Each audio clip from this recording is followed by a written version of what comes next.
Можеме да започнеме со трибината. Република Македонија е во длабока политичка криза. Кризата не е од сега. Кризата има своја генеза на развој, но во овој период кризата влегува кон своето кресчендо. Секако Република Македонија во периодот на плурализам се судирала со кризи кои различно се преципирале, различно се решавале или навидум се решавале. Сите овие претходни пребирања можеби имаат влијание во секашната криза која го подкопува системот. Каква е сликата денес? Државата е неква партија, граѓаните меѓусебно тивко со недоверба разговараат. Различниот став на другиот не се почитува, напротив, се гази, се уништува. Верските влијанија се користат во политичко делување. Сите овие негативности изминати од 8-9 годишен период на владење на Никола Груевски се проширени и одградени до перфекционизм. Контролата врз јавното информирање, проектите на антиквизација или букефализација и создавање на октруирана историја, меѓу другото имаја за цел рушење на меѓународно преземените обврски и градење на нови предизвици кои мислевме дека сме ги надминале и се зад нас.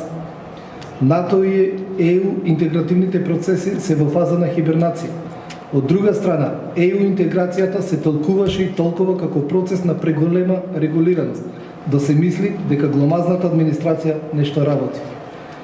Никола Груевски со начинот на владење и непочитување на темелните вредности на уставот го разниша политичкиот систем, кој доколку не се превземе одредени решенија може да се урне. Собранието, вакво какво е слуга на владата и тоа трае 9 години.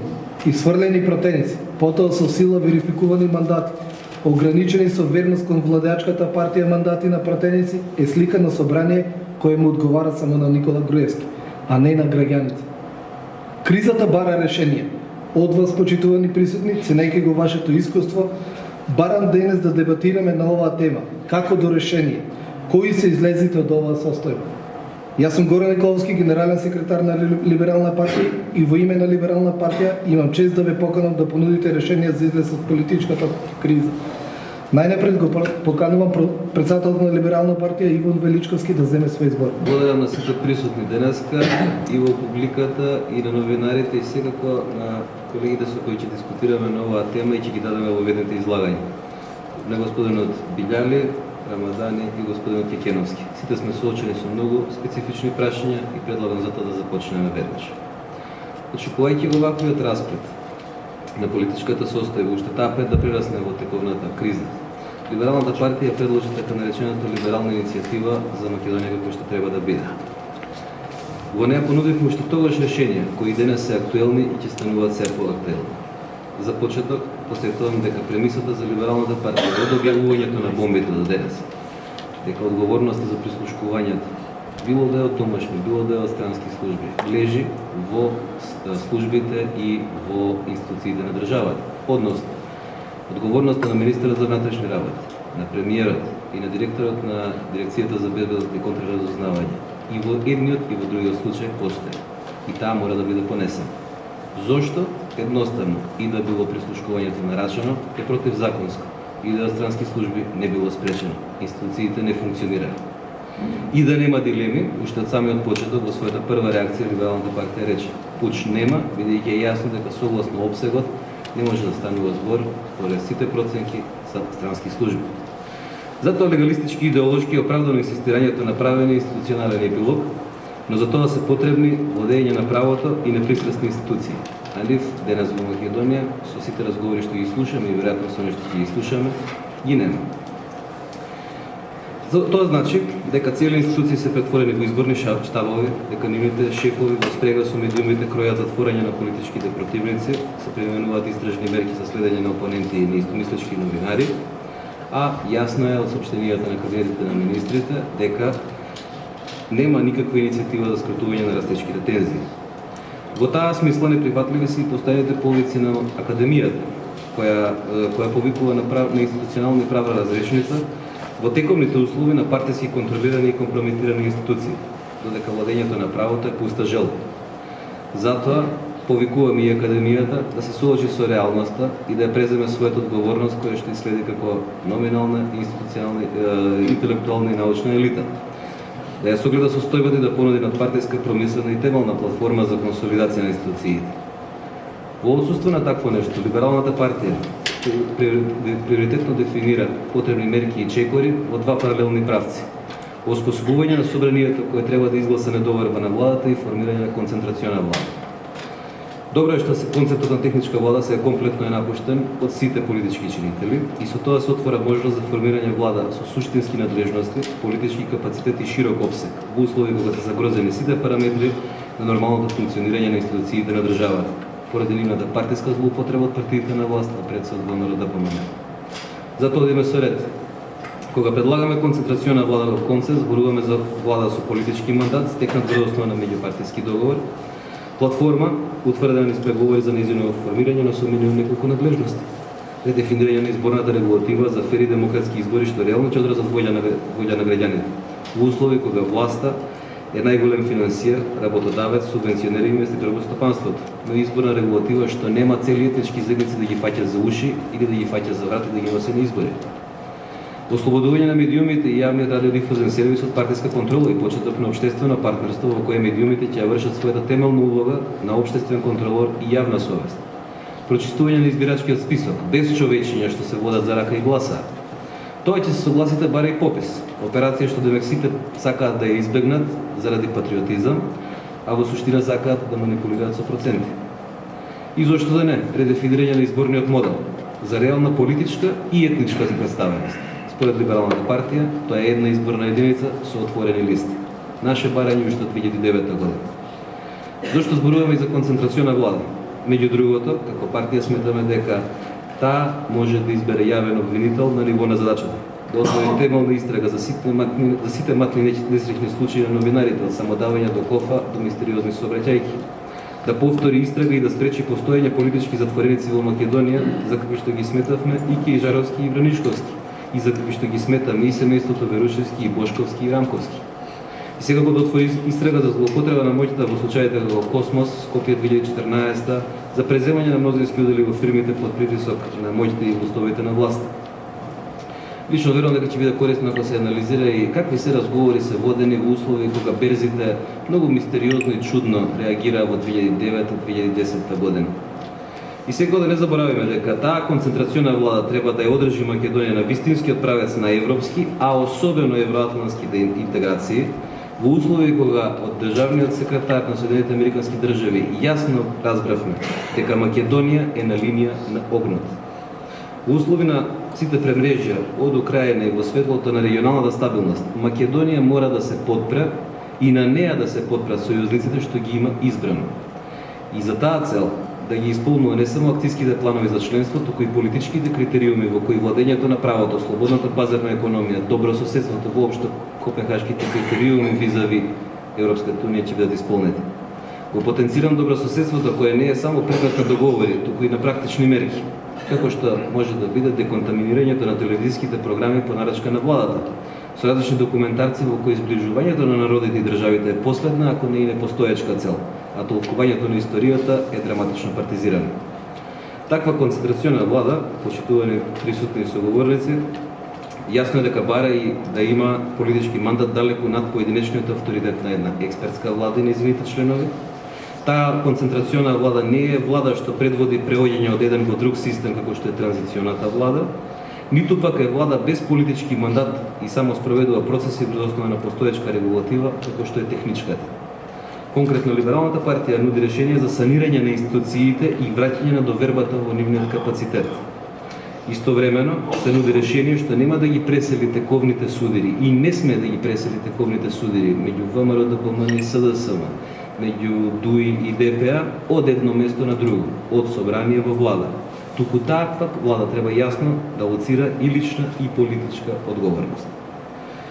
Нашата проценка можеме да зборуваме дали ќе биде дека нејзиниот потребен период е една година, 6 месеци и слично, но тоа ќе се види од нејзината платформа доколку постои мудрост и вистинска определеност на политичките партии да решаваат, а не само да создаваат и продолбочуваат криза. Но до таква влада треба да се стигне и затоа денеска го промовираме и решението за фазно оспособување на собранието кое треба да избере таквата влада. Имено, Либералната партија од денес јавно заговара измени во Законот за собранието со кои ќе се пропише ослободување од било каква финансиска зависност на пратениците кон партијата што ги предложила или фирмите што наводно учествувале во финансирањето на нивната изборна кампања во форма на меници, гаранции и слично. Истовремено го предизвикуваме и Уставниот суд кој мора да ја оспори праксата на усвојување на писмени оставки на пратеници. Уставот е јасен, пратеникот поднесува оставка на седница. Преседаните што тивко се воведоа во праксата, со тивка согласно веројатно на ВМРО, ДПМН и СДСМ за усвојување писмени оставки, се противуставни. Впрочем, таквата уставна одредба е внесена токму за спречување на контролата врз пратеничкиот мандат низ непринципиални партиски механизми. Тоа ќе ги ослободи пратениците од опасноста некој да лиферува нивни депонирани бланко оставки. А ослободувањето на пратениците од ВМРО, ДПМН и нивните коалициони партнери од вакви противзаконски и неморални уцели ќе значи не само нивно охрабрување и учество во способување на институциите и кредибилитет, низ промена на постојната влада, туку и враќање на политичкиот дел во собранието и во институциите.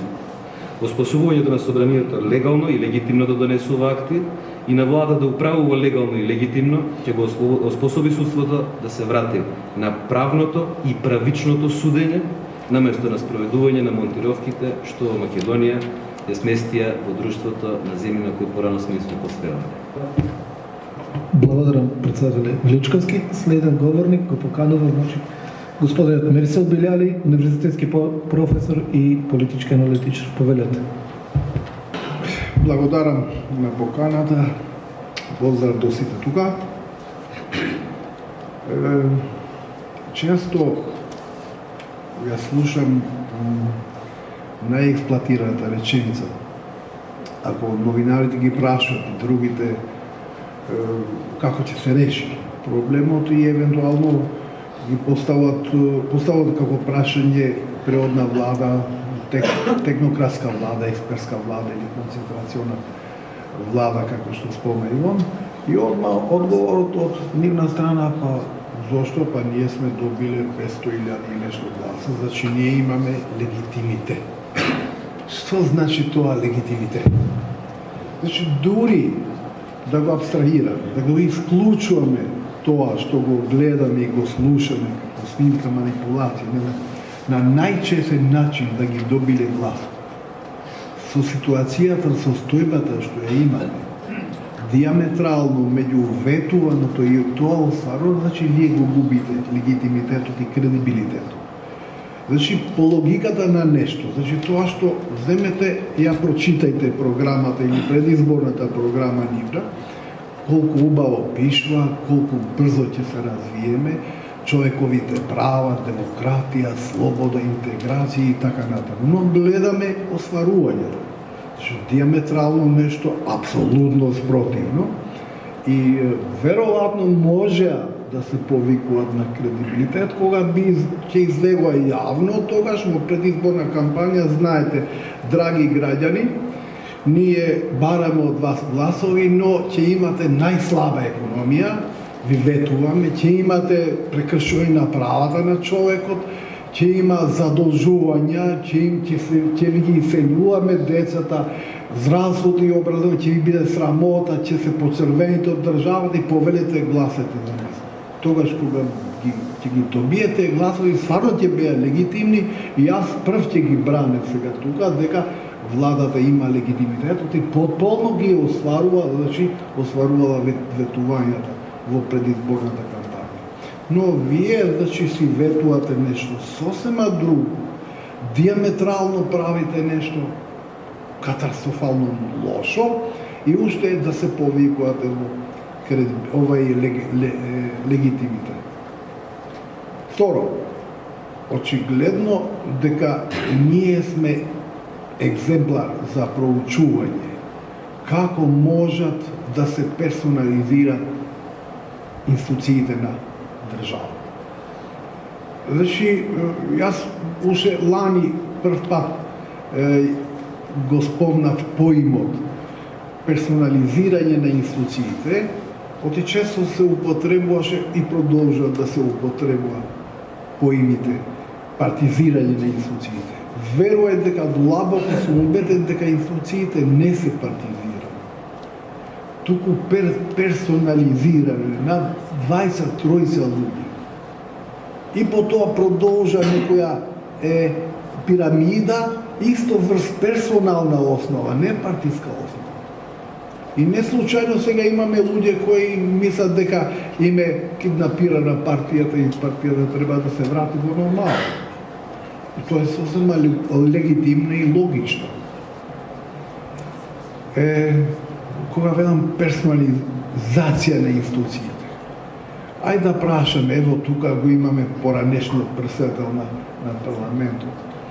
Која е улогата моментално на парламентот и дали сте чуле пратеник од владеачка коалиција еднаш да има дискутирано спротивно на тоа што се нуди како предлог на влада?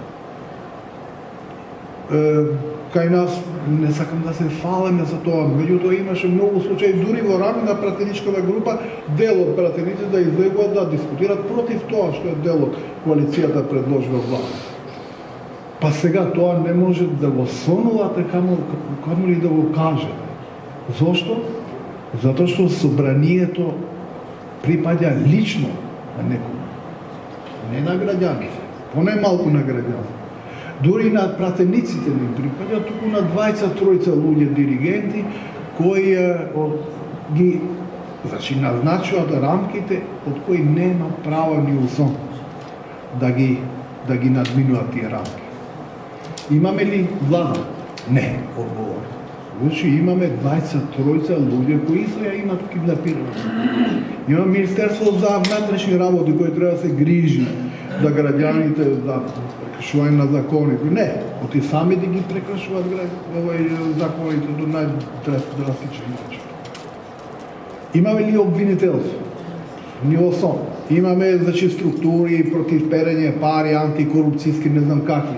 Смешно, нели пред 2-3 години антикорупцијска комисија се расправа дали некој бил член на управниот одбор и тоа било спротивно на конфликт на интереси и тоа било антикорупцијско. А тука се пера човек 5 милиарди евра за 10 години се испрани од ова, тоа констатирал од релевантни аналитички институти и тоа не само од еден, туку од 2 или 3 институти. И сето тоа заврши, дека ова структура нема легитимитет, нема ни кредибилитет и затоа треба да поднесе оставка. Тоа што сака утре или не знам кога имат некој митинг, го најавуваат како не знам како го најавуваат, но целта им е, да демонстрират уште единство, монолитност или позиција врз која ќе преговарат, тоа е надвор од секој. После толкаво прекршување на законите, по автоматизам се поднесува оставка. Најголема грешка се направи ако ова структура биде дел од наредната експертска влада. Први мора владата да поднесе оставка, па потоа ќе разговара врз таа основа. Второ, сите политички партии и нивните пратенички групи треба да дадат јавна изјава дека нема да ја попречат или да ја обструират работата на таа влада. Трето, мора да имаме мониторинг, освен смената на кај судството и јавното обвинителство промените, мора да имаме сериозен професионален мониторинг, за да може барем дел од овие работи кои гледаме јавно и други кои се можеби полоши и покатастрофални, а не ги гледаме, да се процесуира, да влезат у постапок. Поинаку јас не гледам друго решение. Благодарам. Благодарам, господин Мирсел. Следен говорник е Јове Кекеновски од Форумот за слободни патриоти. Велете. Благодарам. Почитувани дами и господа, почитувани пријатели, добар ден и од мене. Јас дозволете ми на почетокот со неколку реченици да кажам што е тоа форумот на слободоумни патриоти, иако може би дел од вас и ги знаете основните заложби, основните цели. Значи, форумот на слободоумни патриоти е во главном составен од едни од првите луѓе кои учествуваа во создавањето на ВМРО-ДПМН, кој што кон крајот на месец јануари, согледувајќи ја целокупната состојба, реши да се организира и да почне да делува.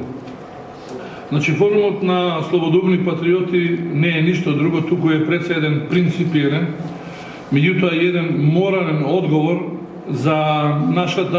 на нашата се поголема загриженост од тоа каде се движи Република Македонија. Бидејќи иднината на вистина, доколку продолжиме и понатаму вака, лесно може да добие катастрофални размери. Идејата на форумот на слободоумни патриоти е да се бори против сите овие заложби кои што ги гледавме години назад. Односно да се бори да не дозволи и понатаму да функционира еден систем без систем. Да не функционира систем кој што ќе биде во функција на одредени политички елити.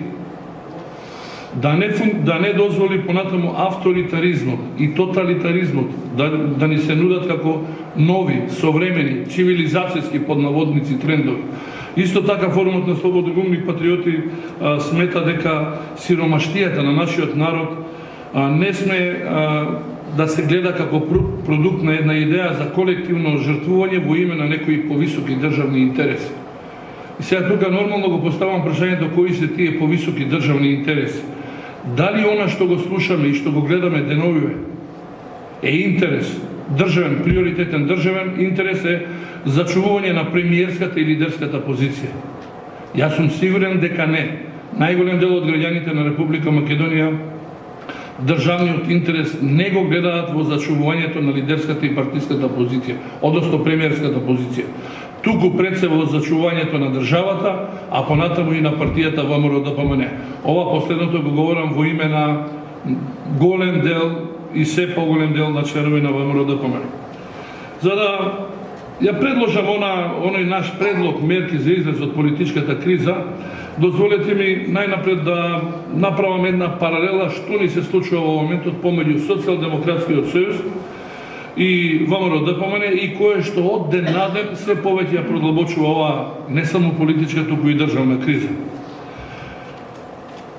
Ако внимателно ги следите случувањата кои што почнаа со објавувањето на снимките за прислушувањето, ќе видите дека основните копја во овој момент се кршат околу тоа дали е поважен изворот на снимките, кој е тој што снимал, односно од каде се дојдени снимките, кој му ги дал снимките, или пак е битна содржината на самите снимки, во кој што јас сум сигурен дека поголемиот дел од граѓаните на Република Македонија, да не речеме најголемиот дел, тука постојано се вклучува и меѓународната заедница. Впрочем, ја видовте изјавата на комесарот за проширување на Европската унија, кој што јасно кажа околу изворот на снимките ќе поведеме и морате да поведете една институционална постапка и виновниците за сето тоа ќе бидат строго казнети согласно уставот, согласно позитивните прописи.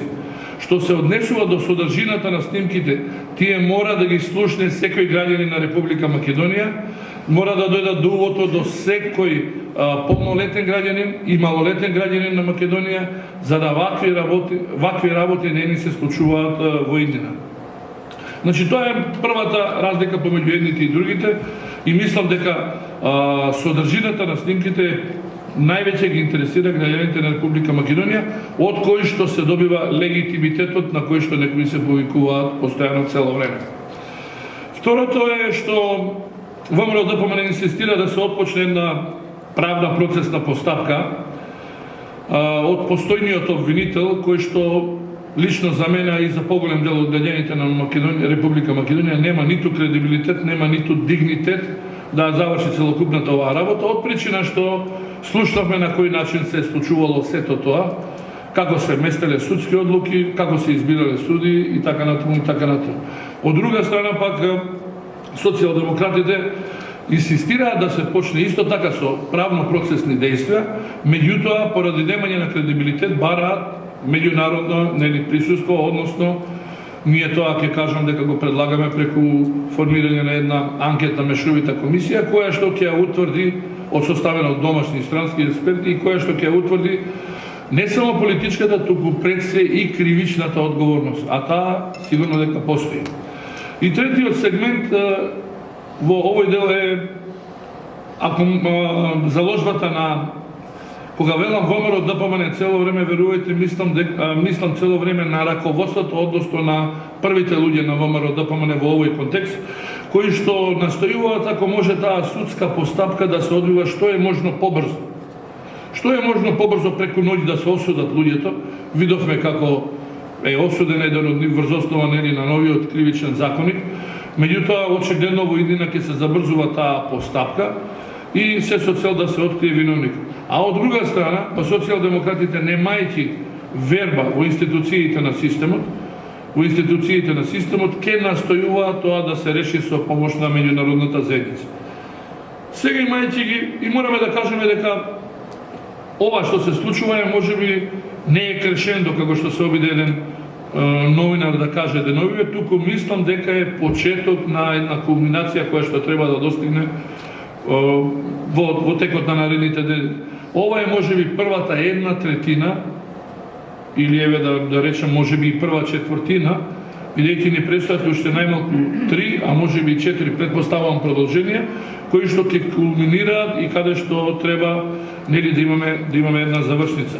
Меѓутоа мораме да признаеме дека е квалитет напред и ние за прв пат од Социјалдемократскиот сојуз слушнавме конкретни барања што е тоа што го бара, и сега не би сакал да повторувам, да не испадне дека го рекламирам Социјалдемократскиот сојуз, бидејќи намерата апсолутно не ни е таква.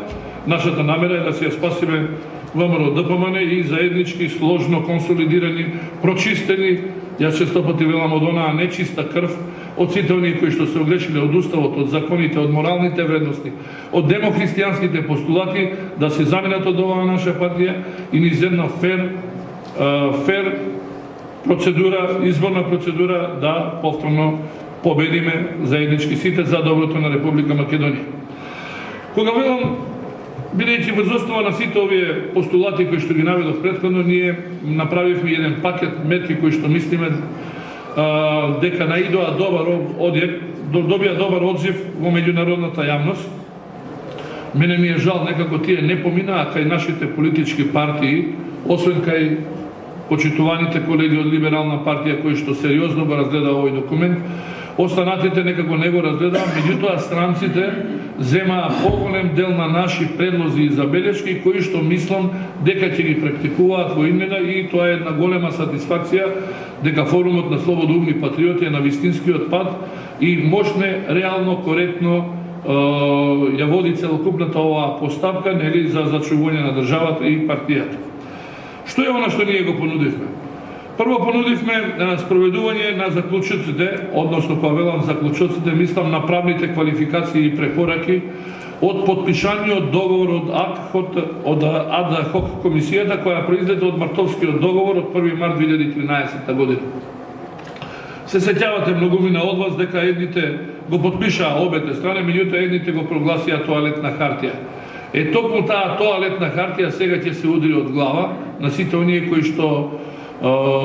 што се обидоа да го негираат својот подпис, бидејќи меѓународната заедница, бидејќи ние не сме муќни сега, мора да инсистира да се спроведат овие правни квалификации и препораки, бидејќи оттаму ќе почне почетокот на разрешувањето на кризата. Втората мерка која што ја предлагаме е заложбата да се пристапи кон одвивање на еден продуктивен политички диалог. Вака кога стојат работите, ние се повеќе се оддалечуваме. Се повеќе се гледаме како непријатели.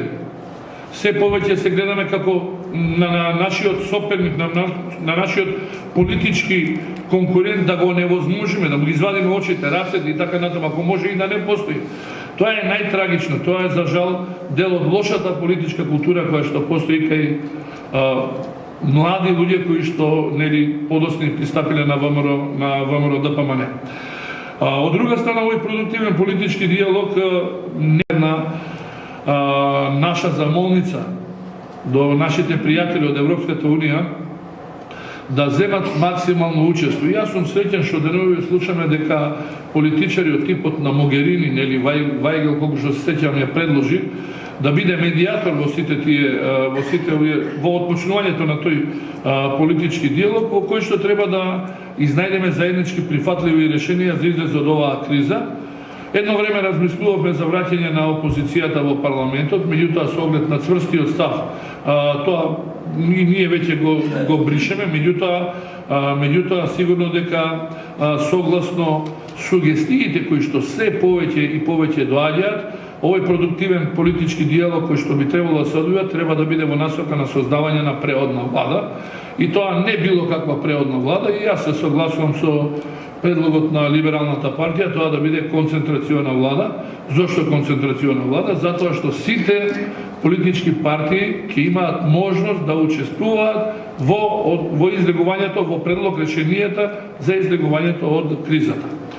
Третата наш предлог или решение во однос на актуелното прислушување да се формира посебна мешовита анкетна комисија, тоа го кажав. Ние имаме во Македонија едно големо негативно искуство со анкетните комисии, меѓутоа тоа мора да биде минато. Мора да биде минато од причина што оваа анкетна комисија мора да биде составена и од странски и од домашни експерти, да го утврдиме изворот на снимките, како се дојдени, меѓутоа истовремено да потврди и содржината на снимките. И тука мислам дека сите, нели, со еден куршум ќе бидеме, како велат, со еден куршум два зајца, ќе бидеме буквално сите задоволни. И четвртата наш предлог, мерки, односно за излез од оваа криза, е веднаш да се пристапи кон изготвување на пакет на законски решенија кои би го зајакнале пред се институционалниот, а понатаму и демократскиот капацитет на земјата, се со цел во иднина да немаме вакви случувања и кризи, и односно да бидат спречени во старт. Јас сега само ќе ви ги прочитам, па после, доколку се развие дискусија, можам сите нив да ви ги образложам подетелно. Тој пакет мерки треба да ги спроведе пакет закони во неколку области. Првиот пакет треба да донесе, да овозможи доследна примена на начелото на поделба на власта. Ако ги слушате внимателно, представниците на Европската Унија токму забележуваат на слободата на медиумите, на непочитување на петте принципи, петте постулати на начелото на поделба на власта, и ние се со цел ова е да се спречи таа понатамошна концентрација на моќ во една гранка на власта, во овој случај извршната власт, и во тој контекст бараме потполна финансиска автономија на Собранието на Република Македонија, односно на правосудството, меѓутоа ќе напоменам, можете е рано, меѓутоа ќе напоменам финансиска автономија и на универзитетите, бидејќи сведоци сме што не се случуваше претходно. Вториот пакет на мерки би требало да биде, значи ова се пакет мерки кои што можат многу брзо, поготово првиот да се реализират, а другите можат во една подоцнежна фаза, во случај на договор за изгласување на онаа преодна, односно концентрациона влада. Вториот пакет мерки би било засилување на контролата на безбедносниот систем и превенција од идно кршење на човековите права по пат на незаконски прислушувања или слични прекршувања. Тоа е во смисла на заострување на казнена политика за незаконско прислушување, кога е засегната приватноста на граѓаните и така натаму сет на закони. Третиот сет на закони е реформа на регулативата на политичките партии во функција на демократизација на општеството. Ние, како ВМРО-ДПМН, во минатото први укажавме на опасноста од султан партиите. Ние укажавме сите на оној централизам кој што постои во политичките партии и оттаму погледнете ги статутите на политичките партии, со честна исклучица да не ми биде замерено, ќе видите навистина дека е потребна една ваква реформа на регулативата на законот, посебно за политички партии. Значи, каде што мора да се разграничи статусот, правата, обврските на партиското членство од симпатизерите, од членовите на раководството, одговорностите и така натаму, не да дојдеме во ситуација како сега што сме, кога ќе дојде на функција, да не може да се, ако не сака да не може да се замине, да не можете да ги употребите статутарните механизми, да немате можност да се повикате на законите и едноставно да зависите од волјата на некој дали ќе се замени. Затоа што во меѓувреме статутите ги менуваат, за жал, не на Конгрес, туку го менуваат на централни комитети, онаму каде што ја имаат максималната подршка. Бидејќи знаеме, членови на централни комитети се воглавном луѓе кои што имаат, во кои што раководството има доверба, и сега испаѓа каде те суди, каде те тужи. Не можете да покренете ни една постапка статутарно во тој сегмент. Четвртиот пакет на закони е враќање на парламентарната контрола на правосудниот систем, негова департизација и финансиска самостојност, и тука би поддржал. Јас не би се согласил дека немаме партизирани институции. До сегашниве 10 години јасно покажа дека имаме партизирани институции, а сигурно се согласувам дека и мораме да направиме она деперсонализација што ја спомена и колегата Билјани. И петиот и шестиот пакет на закони се да овозможиме други поединечни механизми за зајакнување на балансот и контролата на политичкиот систем кои што се поврзани со регулаторните тела. Ова е доста широко прашање, во смисла да сите оние регулаторни тела кои што сега функционираат под наводници како независни, да ги доведеме во ситуација на вистина да бидат независни. И последниот пакет на мерки од овој што го предлагаме како форум на слободолни патриоти е по можност консензуално усвоена економска стратегија и мерки во функција на економската и социјалната стабилност на општеството и запирање на масовното иселување од државата, кое што е најголемата болка или белата чума на современото општество. Јас мислам дека него пречекори времето, ви благодарам на вашето внимание, доколку понатаму има прашања, спремен сум да одговорам на сите нив. Благодарам. Благодарам, господин Кикеновски. На крај го повикувам Исмет Рамадани, политички аналитичар и председател на Евроатлантскиот клуб, да земе свој избор. Благодарам. Почитувани дами и господа,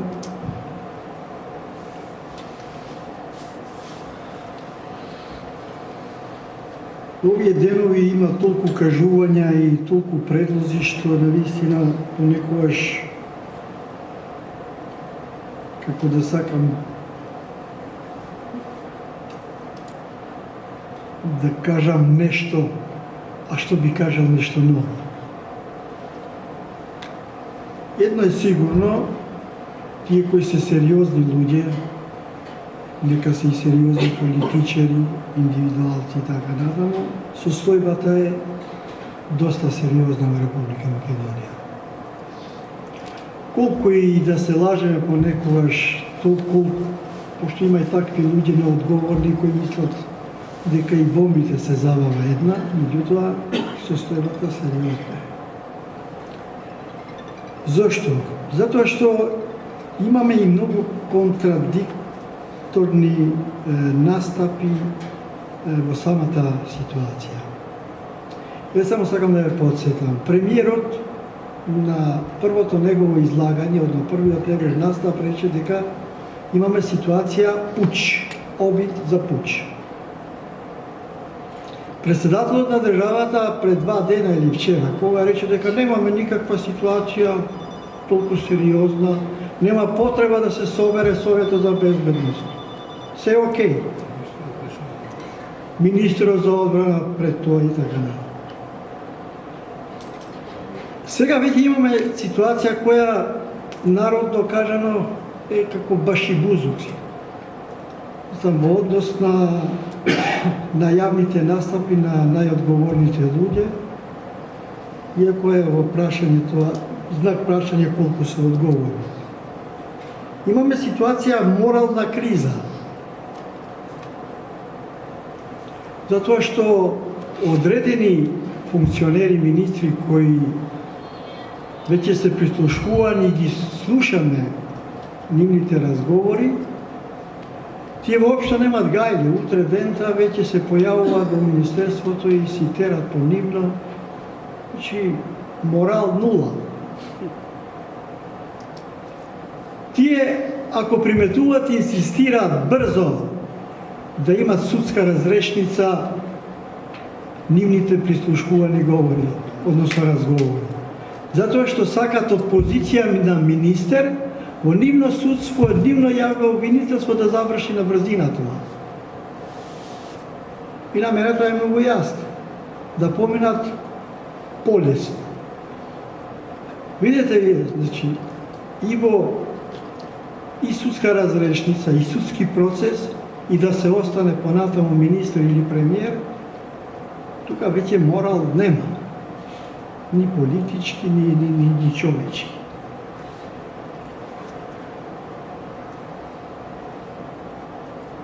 Се повикуваат на легитимитет, спомна и колегите. Па и легитимитетот се троши. Кога ќе ги слушнеш овие разговори, толку брзо се троши што веќе не остана ништо од тој легитимитет. А да се прашуваме каде е кредибилитетот. Како може утре техничка или што нам реконструирана влада да води човек кој се постави во еден разговор прислушкуван како багерист, кој дава инструкции кој столбот, кој спрат да се почне да се руши една зграда. Мислам, со каков кредибилитет ќе води утре некаква влада широка, што знам и така. Знам дека се овие добронамерни кажани сугестии, затоа што сепак граѓаните тоа го чувствуваат, може би до крај не го кажуваат, затоа што се под некакви стеги, меѓутоа тоа е. Нам ни следи едно прочистување и на политичките партии, пред се на тие кои се на власт. Затоа што не можеме и понатамо да им дозволиме дека ако сте лојални кон нас 4-5 мина што ја водиме државата, вие ќе бидете лојални кон ВМРО ДПМНЕ и вие ќе бидете лојални кон државата. Али кон таа држава како што ние ја замислуваме. Мислам, тоа е една демагогија, едно размислување што навистина нема смисла.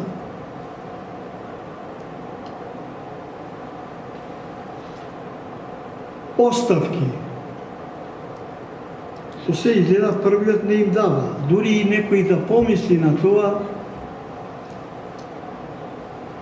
иако не верувам дека се потрепили, изгледа сите иста категорија, што се однесува до тоа што е морал и човечко, така што такво нешто да не очекуваме.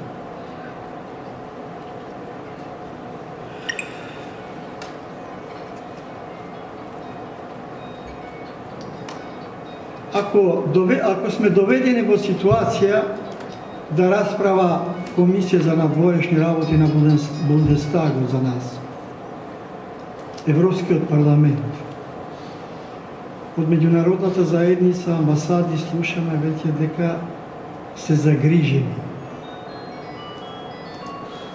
Но што боли? Боли дека тие се позагрижени од овие така наречени наши избрани луѓе кои ја водат држава. И тогаш луѓето со добра намера, мислам дека треба да направат нешто повеќе, сепак некакво олеснување или медијаторство да имаме и од надвор. Јас се сложувам, мислам, немам што да додавам на тоа, беше како платформа господинот Величковски или господинот Тикеновски, Биляли, што го кажа. Меѓутоа, како да се изведе тоа? Со овие што ги спомнав јас и овие што ја водат сега државата, многу тешко. Мора некаков притисок од надвор, затоа што притисокот од внатре веќе се судира меѓу себе. Ги слушате, ги гледате овие, како се викат за одбрана? ГДОМ. На државата. Еве, јавно им кажувам дека јас би отишол на еден нивен собир. Би имал смелост да одам, дури и да ме спиркат и да кажат што сакат, али да го кажам пред нив, да кажам тоа што мислам и луѓето да ќе го треснат, не знам. Тоа што тие го зборуваат и тоа што тие го кажуваат и не дај Боже стратегија на државата понатаму каква треба да биде тие луѓе што ги водат овие собори. И на крајот, пошто од функцијата председател на Евроатлантскиот совет имам таа можност да одам почесто во Брисел и да се сретнам со луѓе од седиштето на НАТО и ги знам состојбите. Оваа средба на председателот на владата со генералниот секретар Столтенберг, мислам дека можеби и ќе биде таа последна каде што му е кажано на премиерот да биде внимателен, да не зачекори до таа димензија која се вика безбедносна. Тука да биде внимателен во однос на тоа што треба он да направи во државата да не се дозволи конфликтна ситуација, односно да се руши безбедност. И мислам дека тие инструкции тој ги има и се надевам дека ќе мора да се придржи на тоа, затоа што имаме еден момент во ручекот со амбасадорите на НАТО во седиштето на НАТО. Не случајна е холандската амбасадорка во НАТО веќе спомнала дека може да ни се одземи условената покана за членство во НАТО. Тоа не случајно не е кажано од амбасадорката на Холандија, затоа што господјата Шурман, која беше амбасадор тука, значи од Холандија, која добро ги знае приликите последниве години кај нас, а во исто време беше амбасада врска за сите амбасадори од членките на НАТО, и таа веќе е брифирана амбасадорката на НАТО и го кажала тоа како предупредување. И слушајќи, гледајќи сите овие моменти, јас мислам дека навистина треба некој. Сега председателот Иванов, иако со спорен легитимитет, меѓутоа можеби ќе имаше шанса тој да ја крене работата. Значи, во однос на некој медијаторство или олеснувачи, но колку што го слушаме, го гледаме, нема таква намера. Ако нема таква намера, тогаш малку е по-тешко да се спроведе сето тоа што е грижа на меѓународната заедница и нивното вклучување најверојатно во ова ситуација ќе биде без желба, односно без волја на председателот на владата и председателот на државата.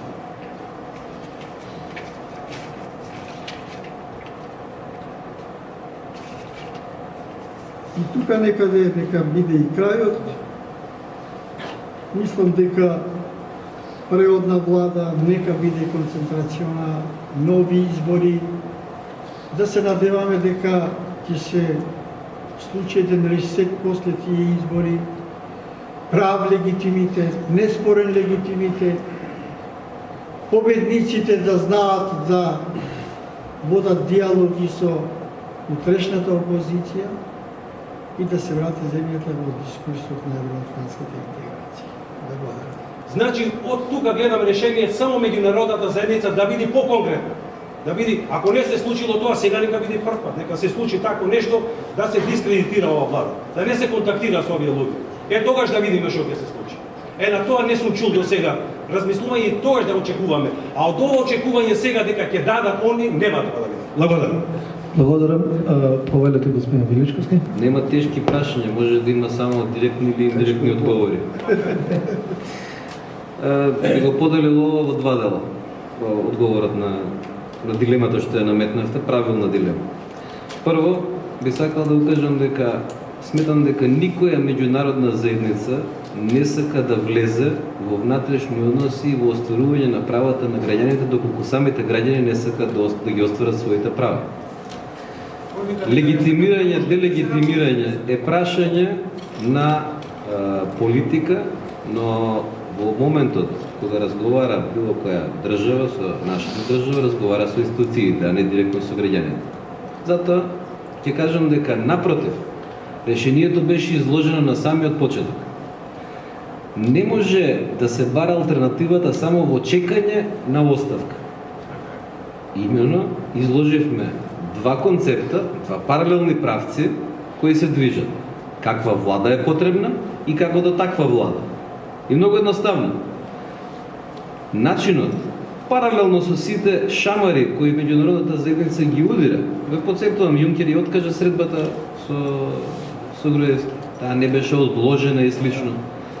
Значи, кој сваќа, но со секој ден се повеќе се сваќа. Ово што го говореше и господинот Рамадани, онаа порака која што ја повредовме од државниот секретар Кери. Значи, сето тоа укажува дека постои тенденс, постои свест, но немојте да очекуваме дека нас некој друг треба да не ги заврши нашите работи. И затоа го изложивме концептот во фазното ослободување на претениците од обврските, кои натаму треба да ги дадат собранискиот епилог. Нема друга форма на епилог, освен таквата влада, на крајот на криштата и нова влада, да се избере во собрание. Натаму, само да дозволите да ја пресувам малку и да поставам една дилема. Велиме персонализација на институциите. Ако така гледаме, институцијата која треба да биде персонализирана, председателот на Републиката, не да е деперсонализирана, него Супер депресија. екстра деперсонализирана. Тоа значи дека и тој ќе треба да биде, во таков случај треба да биде факторизиран. На крајот на криштата, мандат за формирање влада дава председателот на Република. И оно што е натаму битно, дали Груевски во недела сега ќе сака да го стигне својот газиместан или не, ќе одлучи тој. Но пораката што му е упатена, не верувам дека ќе го охрабри на таков начин да влезе во крај на својот мандат. Благодарам. Добро, ја мислам по големиот дел од тоа што сакам да кажам, беше кажано Иво. Но ја мислам дека не треба сосема да се наслониме само на меѓународната заедница, оти знаеме како функционира. Значи, таа функционира повеќе како пожарникар. Значи, отколку ќе гледа дека има пожар, огин, тогаш ќе се активира. Поинаку тие сакат да се движат по линијата на помалиот отпор и што полесно да се завршат работи, макар транзиционо да се сочува тоа што се уште е лошо, мислејќи дека за 2-3 години ќе исчезне. Моје мислење дека паралелно со ово што се прави со снимките, веќе почна да се насети заситеност, значи од снимките, освен ако не произлегуваат нешто друго кои се директно поврзани со парите и организираниот криминал, и тие исто така ќе завршат. Значи мора да смислиме граѓански отпор. Значи мирни протести и тоа во што голем број. Ако се успеа, значи, да се соберат 30 или 40 или 50 или веќе сериозна позиција врз која можеме да разговараме. Тогаш и странците поинаку ќе размислат и поинаку ќе ги пратат порака. Но тогаш притисокот е двоен. И од внатре, и од надвор. Значи не треба да се наслониме само од надвор, туку стварно да се организираме масовно, без оглед на етничка или верска припадност, да кажеме дека ваква власт не ни треба веќе. Пак ќе речам дека меѓународната заедница, моје мислење, може да одигра овде најголема улога поради ваква специфична ситуација која на овој бели свет не била до сега. Вие сте во право, затоа што Република Македонија веќе е во високи инстанции на евроатлантски интеграции. На крајот на краиштата, меѓународната заедница е обврзана да интервенира брзо, интензивно и да помогне. Таа инвестира 25 години во Република Македонија и во однос на демократијата и во однос неповратни донации се милиарди во прашање. И сиот тој труд, таа инвестиција, тие морат и да го сочуват тоа што мислат дека треба. И затоа, ако ние имаме статус кандидат земја, и ако ние учествуваме во сите мисии на НАТО, каква таква, меѓутоа таму бевме со нив. И веројатно тие сега почувствуваат и одговорност и должност да помогнат во една ваква ситуација. Меѓутоа, ќе мора да се воспостави една спрега, еден линк со нив, за да можат тие да дојдат тука и да ја завршат работата.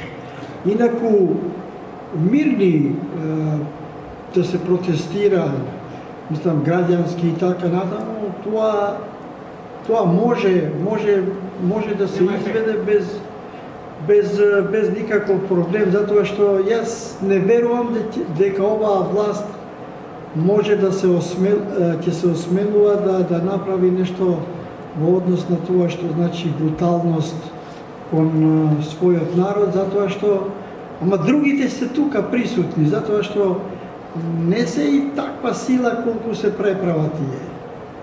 Мислам дека и во нивните редови веќе со големо, еве го слушнавме господинот Кекеновски, имаме порационални размислувања.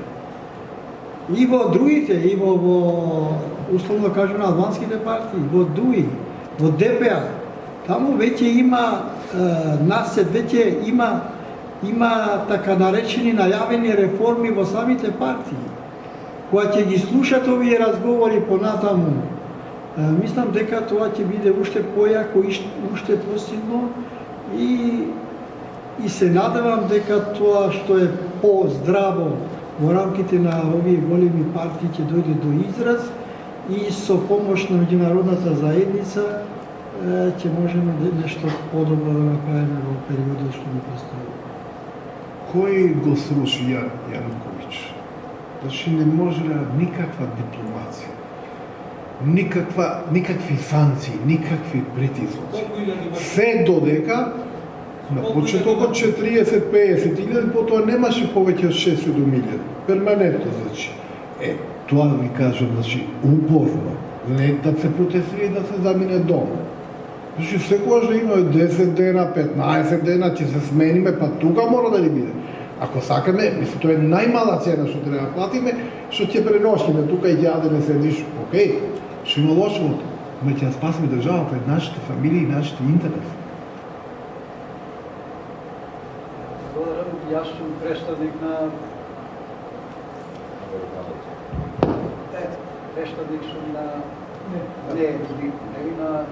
форумот на слободоумните македонски патриоти. Доаѓам од Свети Николе. Искрено честитка за единствениот пат кон победата и триумфот над злото во Македонија, односно колективната магија. Колективната хипноза е присутна во Македонија. Либералната партија, верувам дека и другите политички партии, исто така после овој чекор ќе се дрзнат да го практицираат. Ова е патот со покана на независни, класично независни аналитичари кои дословно ја предочија катастрофата која наидува во Македонија, нели, во нашата држава. Како слободоумен патриот, нели, припаѓам на живите основачи на ВМРО ДПМН и до ден денеска останав во редовите негови, ќе ја кажам мојата дефиниција за македонскиот патриот, воедно и за македонскиот интелектуалец. Тој е бунтовен заштитник на моралните, етичките, духовните и научните вредности на македонското општество, од една страна, Од друга страна е мирољубив креатор на граѓанската монета за разбирање во македонското општество. Значи, досега, во практицирањето на власта од мојата политичка партија, од која произлегувам, нели, не видовме ниту морал, ниту етика, ниту заштита на нешто што се нарекува слободоумност или практицирање на диалог. Затоа се мобилизиравме и мислам дека единствено внатрешните сили ќе ја повратат демократијата во државата Македонија, во која верувам дека заеднички ќе живееме. Меѓутоа, неминовно е ова што го работиме денеска. Затоа и побаравме оставка од председателското место, да го поштедиме нашиот председател. Председателското место на ВМРО-ДПМН, да го поштедиме од понатамошната борба. Видете, тој практицира преку неговите патни шоуа да ја представува Македонија, но и една многу значајна работа да ги игнорира сите елементи на демократските проблеми во држава. Да се игнорира стечајците и барањата на стечајците, да се игнорира проблемот кај земјоделците, да се игнорира проблемот кај студентите, да се игнорира проблемот кај средношколците и сега да се игнорира фактичката состојба на злоупотреба на власт, да се игнорира ова, значи близу памете. Убеден сум дека во нивните умови постои нешто друго. Многу болно ми е што мојот председателот на држава Македонија, не се дрзна да каже зошто е донесена одлуката за употреба на гумени куршуми. Знаете ли што е гумен куршум? Јас сум меѓу другото еден од најдобрите балистичари. Гумениот куршум може да го искористи некој за класичен предизвик и почеток на една крвава разласка на ова овде, нели, зло надвиснато над Македонија. Затоа, мислам дека најдемократски е патот овој што го избравме. Се разбира дека нашите договори доволно предочи нашиот председател, кои се нашите мерки и активности ќе ги презимаме, и тоа во заедница и заедништво со сите политички субјекти и независни аналитичари кои си ја сакаат Македонија како своја држава. Благодарам. Сакам да го прашам господинот Величковски, уште еднаш ако сака да ја образложи идејата за центристичка влада, кој би бил дел од таа влада и како би дошло до формирањето на таа влада? И второ, нели мислите дека самата меѓународна заедница е компрометирана, бидејќи на снимките се слуша како Соренсен му давал идеи на Груевски како да ја зафркне македонската и светска јавност околу рушењето на Космос. Да и знаеме дека Штефан Филе и Волерс беа присутни тука и само ги гледавме по ајваријади и празијади, додека Груевски не влечеше за уши сите. И трето прашање, дали не мислите дека овие бомби всушност одат најмногу во прилог на она идеологија на либералната партија, бидејќи гледаме дека државата ги злоупотребила и субвенциите, и социјалната помош, и буџетарите, и бањите, буквално големата држава, големиот буџет бил злоупотребен за введување на нова диктатура. И дали не мислите дека видина треба да се оди кон намалување на буџетот, намалување на тие субвенции, бидејќи само така идните премиери имаат шанси да воведат нови диктатури, ние пак ќе ни се јави некој нов Груевски, трет Груевски, така натаму. Да започнем од почетокот. Концентрацијната влада за која што зборуваме е влада во која ќе треба да се постигне единството на политичка платформа со барања со точки и со мерки за кои што претходно зборував. Значи од средување на избирачкиот список и на изборните постапки, за да додеме до легитимни избори, до легални избори, до после тоа прифатливи резултати за сите и легитимна власт. Од тоа заклучно со ослободување на притисокот врз медиумите, кои треба да ја вршат својата функција на јавна совест и треба да бидат контролор на спречувањето на злоупотребите од страна на власт. Натамошните мерки за кои што зборувавме беше и реституцијата на имотот и отварањето на сите употреби на лостовите на власта и моќта од страна на актуелната власт. Оно што значи отворање на сите сомнителни несреќни случаи и решавање на тие случаи. Таква концентрациона влада може да избира обвинител доколку што и треба за Република Македонија. А во дадената ситуација ние го имаме и судството и институциите запрено и затворено. Партиски хунтизирано, ако сакате, од страна на владеачките партии. Второ прашање, кое што го поставивте, е како до тоа да се дојде, до тоа ќе се дојде и таа влада, како и секоја влада, ќе биде избрана во собрание. Како ќе биде избрана во собрание од пратеници ослободени од своите менични гаранцијски обврски со закон што самите ќе го донесат. Дали меѓународната заедница е компрометирана или не? Ако таа беше компрометирана, немаше да ги направи и досегашните чекори, за кои што веќе зборувавме на оваа трибина, и немаше на такво високо ниво да му ги упати пораките на Груевски, односно да ги упати пораките кон оние што ги држат институциите во моментот. Меѓународната политика и дипломатијата бараат суптилност. Кога ќе надминат линијата на суптилноста, тие веќе не се ниту дипломатија, ниту меѓународна политика, а меѓународната политика е заснувана на меѓународното право. Не можеме да очекуваме дека некој ќе дојде и ќе рече ајде сега ти стани од тука, од фотелјата. Тоа е избор или тоа е процедура на државата, која е дел од меѓународното право. А што слушаме во снимките покажува дека всушност овде станува збор за длабоко компрометирано владење, во кое сугестијата дека правото треба да важи за сите, некој си ја толкува, или премиерот во тој разговор конкретно, си ја толкува дека ние не сме требале само Космош да го срушиме, а најде уште еден двајца па да срушиме и тоа. Во држава во која премиерот кажува колку кило динамит да се стави некаде, работите се отидени многу подалеку него што можеме да замислиме. И затоа, кога ќе дојдеме до буџетот, тој бара оптималност. Ово што сега го има како предимензионираност, практично ги хранело и сега гледаме зашто е тој буџет толкав. Тој на еден или друг, отворен или тивок начин, подхранувал цели системи кои што се користеле за контрола на институциите и на граѓаните. И судиите. Институции се, од извршна преку законодавна до судска власт. И затоа денеска имаме оваа парализа.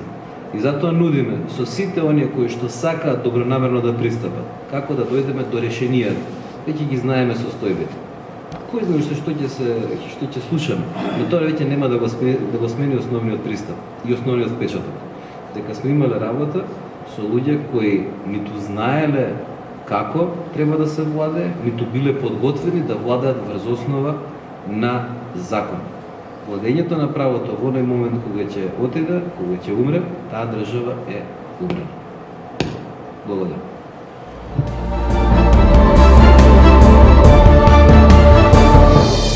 Либерална партија.